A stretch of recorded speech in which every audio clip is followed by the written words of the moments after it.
My name is Rasmus Hansen. I'm the head of the project department at Arena Digital Solutions. Today, I'll try to show you how you can improve your use of Certica and hopefully optimize your business. Hi, and welcome to this short introduction to the Certica dashboard functionality.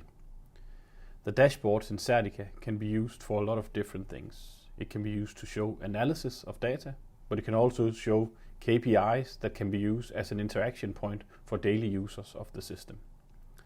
Now, going through your task list, you see the list of available dashboards. Dashboards are set up by the administrator to decide which users and roles see which dashboards when they log into the system.